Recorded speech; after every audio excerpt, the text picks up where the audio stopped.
A long, long time ago, in a small, dusty village where goats played and mangoes fell from trees, there lived a sweet girl named Temi.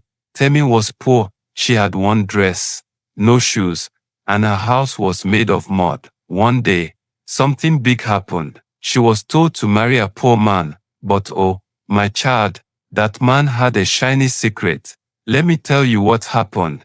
In a small village where the earth was red and the wind carried the smell of roasted corn, lived a girl named Temi. She was gentle like the morning dew and bright like the rising sun. Temi lived with her mother in a tiny mud hut that had only one wooden window and a roof made of old leaves and dry grass. They had no father. He had gone many seasons ago during a great sickness. Since then, Temi and her mother did everything together, fetching water, pounding yam, washing clothes by the stream, and selling firewood at the village square. Even though they were poor, Temi always had a song on her lips. She sang while sweeping. She sang while cooking. Even the birds loved to sit near her and listen, but one evening, as the orange sun was setting behind the hills, Temi noticed her mother sitting very still on the wooden stool outside their hut. Her eyes looked sad. Her hands trembled as she held a piece of old cloth. "Mama, are you okay?" Temi asked softly. Her mother sighed. "Temi, my daughter, I have something to tell you. A man has come. He wants to marry you." Temi blinked. "A man? But Mama, I'm only 16. "I know," her mother said, looking away. "But we have nothing left. Our yam is finished. The landlord wants to chase us away. This man is poor like us, but he says he will take care of you." Temi's heart beat faster. She had never even spoken to a man alone. Her hands felt cold. Her throat went dry. "What is his name?" she asked. "Oba," her mother said. "He lives at the edge of the village. People say he's quiet and strange. But he brings good firewood and never begs." Temi looked at the stars coming out in the sky. She didn't know this man. She didn't want to marry yet. But something in her heart whispered, "Say yes." She closed her eyes and said, "Okay, Mama. I will marry him." But she had no idea that her life was about to change forever. The next morning, the sun rose gently over the village. Roosters crowed, and smoke from morning fires curled into the sky. Temi sat quietly beside her mother, her hands in her lap, her heart beating fast. She didn't know what to expect. She had said yes, but her mind was full of questions. Would the man be kind? Would he beat her? Would he smile? Would he even look at her face? Then she heard footsteps. Slow. Steady. Crunching over the dry sand, her mother stood up. "He's here." Temi stood too, trying to hide behind her mother's wrapper. Her legs felt soft like boiled yam. A tall man stepped into the yard. He was wearing old brown trousers and a faded blue shirt. His slippers were broken at the sides, and he held a small black bag in one hand. But his eyes were quiet, kind.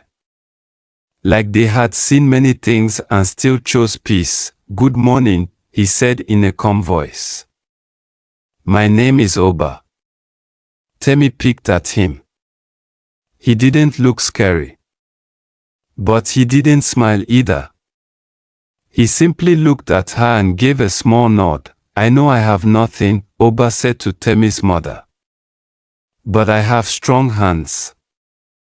And I can build a better hut with time. I will not harm your daughter. I will work hard to feed her. Temi's mother gave a slow nod. She is all I have, she whispered. If you hurt her, may the ground reject your feet. Oba bowed slightly. I understand. He reached into his bag and brought out a chicken. It was small and white with tired eyes. I brought this for the marriage, he said. Temi almost laughed. One skinny chicken. Was that all? But her mother accepted it with both hands. Thank you. Temi looked at Oba again. Something about him felt strange. Not bad. Just like he was hiding something. Before she could think more, her mother said, Go. You are now husband and wife? Temi followed Oba slowly, walking behind him as they made their way to his home on the far edge of the village, toward a new life full of secrets she could not yet see. Temi followed Oba down the narrow path. The sun was still high, but shadows from the trees made the road dark and quiet. Birds chirped above them, but neither of them spoke. She held her wrapper close. Her feet were dusty. She wanted to turn back, but there was no going back. She was married now. Finally, they reached Oba's home. It was a small hut at the very edge of the village, made of sticks, dry palm leaves, and bits of old metal. It looked like it might fall with just one strong wind. Temi blinked. Is this where we will stay? Oba nodded. It's not much. But I built it myself. Temi stepped inside. The floor was clean. A mat was rolled in the corner. A clay pot sat by the wall, full of cool water. There was even a little shelf made from bamboo, holding a lantern and one book. I'll fetch firewood, Oba said. You can rest. He left quietly, leaving her inside the tiny hut. She sat on the mat and looked around. It was small, yes, but it felt safe. That evening, Oba returned with firewood and roasted plantains. He gave her the bigger share. You first, he said. Temi hesitated, then took a bite. It was soft and sweet. She hadn't eaten all day. She looked up and saw him watching her, not in a creepy way, but like he truly cared. Every day after that, Oba helped her. He fetched water with her. He brought wild herbs for her soup. He never shouted. Never raised a hand.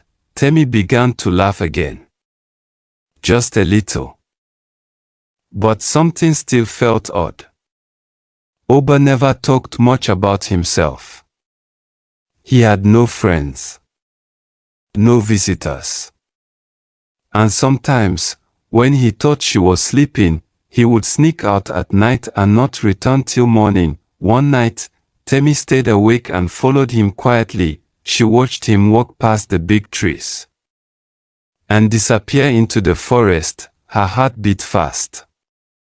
Who was this man? Why was a poor man sneaking into the night like a ghost? She didn't know it yet, but the truth was closer than she thought. Temi couldn't sleep that night. She lay on the mat, eyes wide open, pretending to snore. She had seen Oba sneak out 3 nights in a row. He always looked around like he didn't want anyone to see him. Then he disappeared into the thick trees behind their hut. Where was he going? Temi waited. When she heard the door creak and his footsteps fade, she tiptoed behind him. The moon was full, lighting the path like a giant torch in the sky.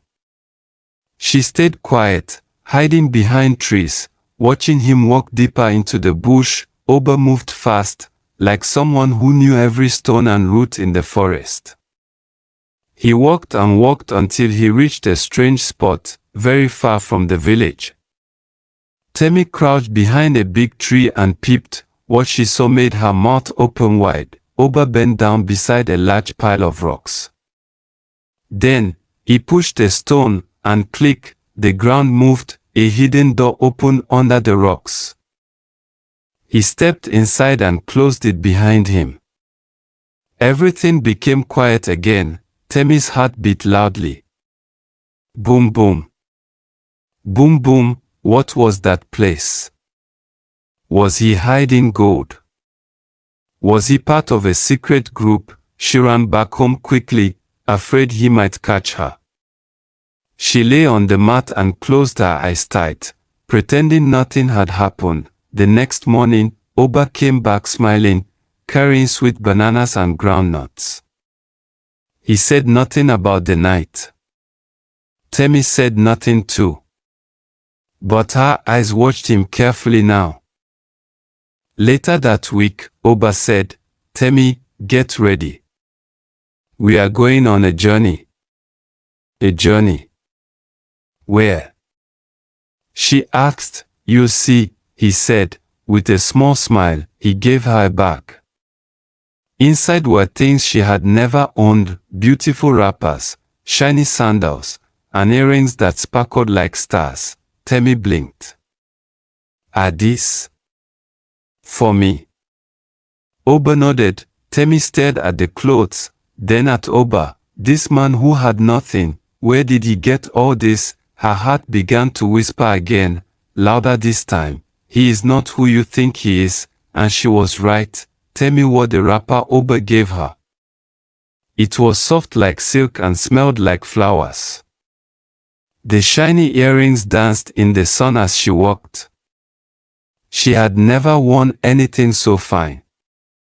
Oba also looked different. His old clothes were gone. He now wore a clean white shirt and smooth sandals. His hair was brushed, and he even smelled like soap. For the first time, Temi saw him as something more than just a quiet village man. They walked through the village, but they didn't stop to greet anyone. People turned and stared. Some whispered, "Is that Oba? Why does he look so new?"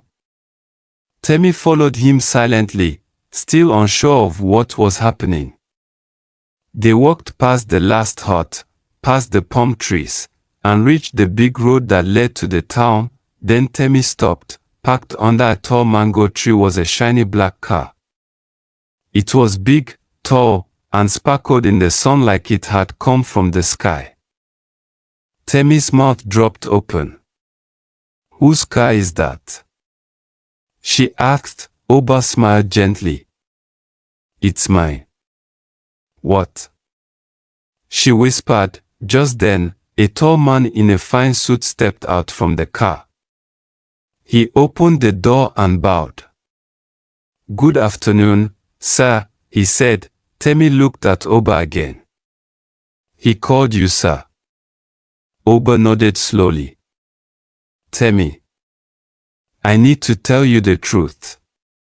She felt her knees go soft. "What truth?" "I'm not poor," he said. "I am a billionaire. I have businesses, cars, land, and money. But I got tired of people chasing me because of my wealth. So I came here to hide." Temi's head spun. You're rich?" "Yes," Oba said, holding her hand gently. "But I needed to know who would love me without all the gold." "You did, Temi. You gave me food, kindness, and peace when you thought I had nothing." Temi's eyes filled with tears. Her heart was jumping like a drum. Oba looked into her eyes and said, "You are the queen of my heart, and now you'll be the queen of my world." Then he helped her into the car, and they drove away, into a new life Temi never dreamed could be hers. But the biggest surprise was still ahead. The black car moved smoothly down the long road. Trees danced on both sides. Temi sat quietly beside Oba, her hands on her lap, her heart still racing. She wanted to speak, but her lips stayed shut. Was this a dream?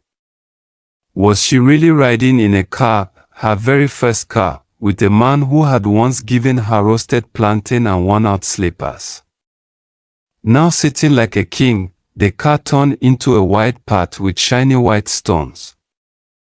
Ahead stood a giant gate, black and gold, with tall lights on both sides. It opened slowly as they arrived, like magic. Where are we? Temi whispered. Oba smiled. Home. The car stopped in front of a giant house, no, a palace. It was painted white, with gold windows and doors. There were flowers in every corner, birds in tiny cages that sang sweet songs, and even goats wearing little bells on their necks. Temi's eyes grew wide. Oh, all of this is yours. Oba helped her out. It's ours now. Inside the house, everything sparkled. There were soft rugs, big chairs, lights that glowed like stars, and food, so much food. Temi had never seen so much meat, rice, and sweet cakes in her life. Servants smiled and bowed to her. Welcome, Madam Temi, they said. Temi was quiet at first. But slowly, her smile returned. Days passed. Oba showed her the garden, the swimming pool, and even the library. But he also showed her something more important, a plan. We will use this wealth to help others, he said. No one should suffer like your mother did. Let's build homes. Let's feed the poor.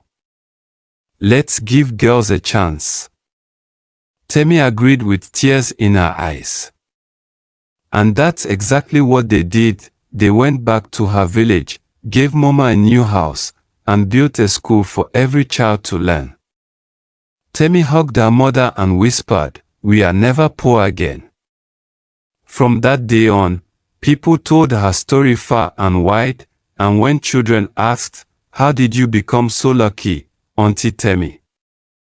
she would smile and say, "Because I loved a man with nothing, and found a heart with everything."